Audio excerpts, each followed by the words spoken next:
Okay, good afternoon. This is Jenny Martin. Again, I am working on converting a closet to a built-in bookcase for our family's large collection of board games and card games and, oh yes, video games and controllers and stuff. I'm going to show you, I can turn this around. Yesterday, okay, come on, I guess I can't. Yesterday, I primed this closet, perhaps if I back up. The smoothing plaster is already done, and the interior of the closet is all primed, except for this wall here, and that back wall, and a very small portion up there, and right here. So I'm all set to do the priming on the floor, which is the most convenient place for me at the moment. I'm watching my feet carefully. I've got my paint poured out and I'm getting ready to do the priming.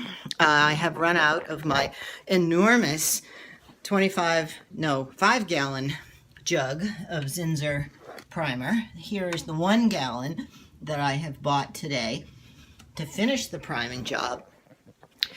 And then I will begin painting the back wall. Excuse me. I've got a window behind me. I discovered preparation.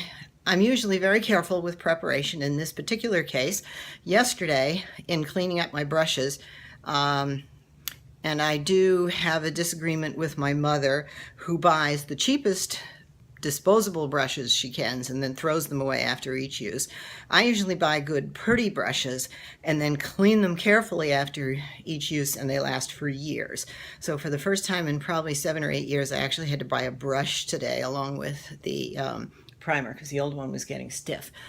Anyway, I used up all of the paint thinner. So I realized after I poured it into the paint into the tray to get ready with my roller to prime the rest of the wall that I can't clean up afterwards because I have no paint thinner. So I have sent my son Patrick out for an emergency run to Ace to buy some for me. After this is done, I will be ready to start the finish painting. For this particular project here, the side walls, which will be this side here and this side here. The interior of the closet here, most of this is not very visible. And these walls will be painted white. It's the same color as the shelves. The back wall, however, I'm going to paint this very pale, kind of a steely blue. That's the same blue that's behind me in the room. I think it'll be very attractive. The shelves will be all white. And I happen to have just enough of that wallpaper paint left over. So after I prime these couple of little sidewalls today, I will be putting the finish paint on the back, and then I'll be doing the rest in my white, what I call baseboard paint. It is very shiny, it has a high gloss, it is very hard oil-based paint, so is the back wall paint with a bit less gloss. I find there is nothing like a good hard enamel oil-based paint. Especially in this case, this will be a bookcase, and not only will things be pulled in and out constantly from the bookcase because the games are meant to be used, we will also have loads of baskets full of card games and video game controllers and anything else related to gaming that the family wants to put in here. And in the shelf supports here, this wall here, which is this to here, over here, there's a board in the way. That's a 29-inch opening. And the bookcase, or the closet as it started out to be, is actually almost 8 feet deep. And we decided that what we would do is that the board games would be stored on the sides, over here and over here, because we could stack them about 3 boxes deep. We've done the calculations. That means shelves about 14 to 16 inches apart. That leaves us finger room to carefully get the board games out and allow us not to stack more than 4 of them at a time. But the center will have a divider down the middle So, but the divider will be movable. I had long discussions with a number of contractors that I know, got various suggestions for designs, and this turned out, I think, to be the best one. Essentially, I will have 6 shelves in this bookcase with a divider down the center, but the divider will actually be, think of it as a book made out of a 2x4 frame with sides on it.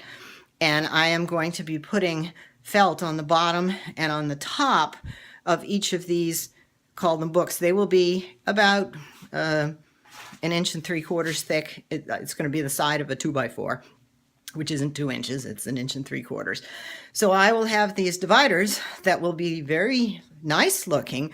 It'll look like a good solid 2-inch wide support running from the top to the bottom, except that in cases where maybe we have a very large board game, and I'm thinking of my husband or my son Ted's game called Battle Masters. It has this enormous box, and box was poorly designed because once the minifigures inside are assembled, you can no longer close the top of the box. So it sticks up quite a bit high.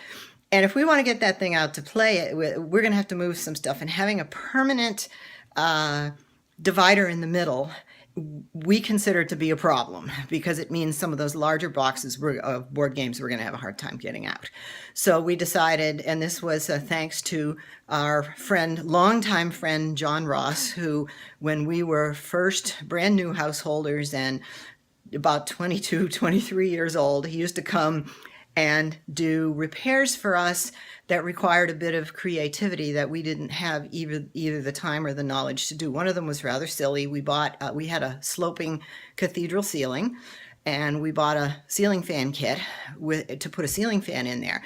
And we were having some drywall work done, and the drywall guys, it was after a hurricane, and they were doing some huge job on a ballroom, and on their lunch break, they ran over to our house, they used sledgehammers, and they demolished all the drywall in our living room on one wall, carted the mess away, left the exposed walls overnight, and the next day they came back and drywalled it up. In the meantime, my husband wired up the wires for the ceiling fan because we had the walls exposed. So we bought the ceiling fan kit, not realizing that it was a kit for a flat ceiling.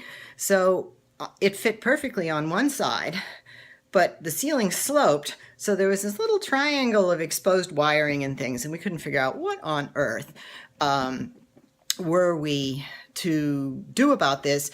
And what he did is